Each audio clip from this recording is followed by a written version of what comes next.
City India news, महाराष्ट्रातील लोकप्रिय news channel.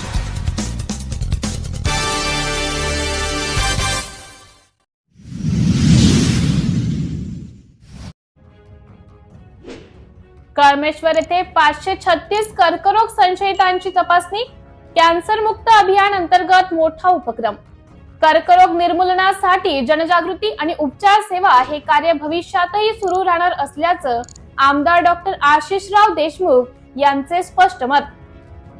कर्करोग निर्मूलनाचं उद्दिष्ट लवकरच साध्य करू, त्यासाठीची जनजागृती आणि उपचार सेवा ही अविरत सुरू राहणार आहे, असं आश्वासन आमदार डॉक्टर आशिषराव देशमुख यांनी दिले। ग्रामीण रुग्णालय कळमेश्वर येथे आयोजित कर्करोग निदान व उपचार शिबिरात त्यांनी उपस्थितांना मार्गदर्शन केले। या शिबिरात कर्करोग संशयित 536 रुग्णांची तपासणी करण्यात आली। त्यापैकी 129 रुग्णांमध्ये स्पष्ट लक्षणे आढळल्याने त्यांना पुढील उपचारासाठी रणजित देशमुख दंत महाविद्यालय, लता मंगेशकर हॉस्पिटल व शासकीय वैद्यकीय महाविद्यालय येथे पाठवण्यात आले आहे। शिबिरात doctor Nivrutti Rathod, civil surgeon Nagpur, रोटरीच्या अध्यक्षा doctor Pratiksha Mai, doctor Rajiv Poddar, doctor Deepali Kulkarni, doctor Shamin Shaikh, doctor सृष्टीत फुलारे, डॉक्टर विनय हजारे, प्रगतीताई मंडल आदी मान्यवर उपस्थित होते। सर्वांनी कॅन्सर मुक्त अभियान आणि जनजागृती उपक्रमाची प्रशंसा केली। 17 फेब्रुवारी ते 19 एप्रिल दरम्यान सावनेर, बडेगाव, धापेवाडा, खापा, तिष्टी, केळवद, गौंडखैरी, पाटण, सावंगी, मोहपा, चिंचोली या कळमेश्वर येथे शिबिराचं आयोजन करण्यात आले होते।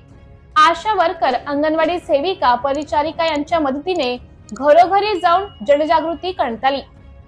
माझी माऊली फाउंडेशनच्या माध्यमातून डॉक्टर आयुश्री आशिषराव देशमुख यांनी 19 वर्षाखालील मुलींसाठी गर्भाशय मुक्त कर्करोग प्रतिबंधक HVP लसीकरणाची सुविधा उपलब्ध करून दिली। त्यांनी महिलांमध्ये कर्करोग जनजागृतीचे महत्त्व कार्य हाती घेतले। या अभियानात शासकीय वैद्यकीय महाविद्यालय, दंत महाविद्यालय, लता मंगेशकर हॉस्पिटल, NKP सावळे वैद्यकीय महाविद्यालय, सार्वजनिक आरोग्य विभाग, जिल्हा परिषद आरोग्य विभाग, नगर परिषद आरोग्य विभाग आणि अन्य संस्थांचा समावेश होता। विविध क्षेत्रातील तज्ञांनी आरोग्य सेवा पुरवली। या शिबिरात केवळ कर्करोग नव्हे तर इतर आजारांच्या रुग्णांची तपासणी झाली। परिसरातील अनेक तरुणांनी या शिबिरामध्ये रक्तदान करून समाज कार्याला हातभार लावला।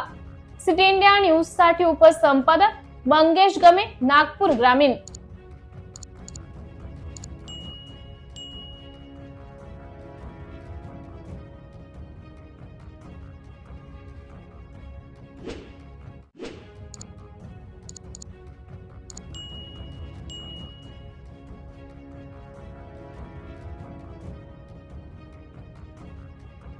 you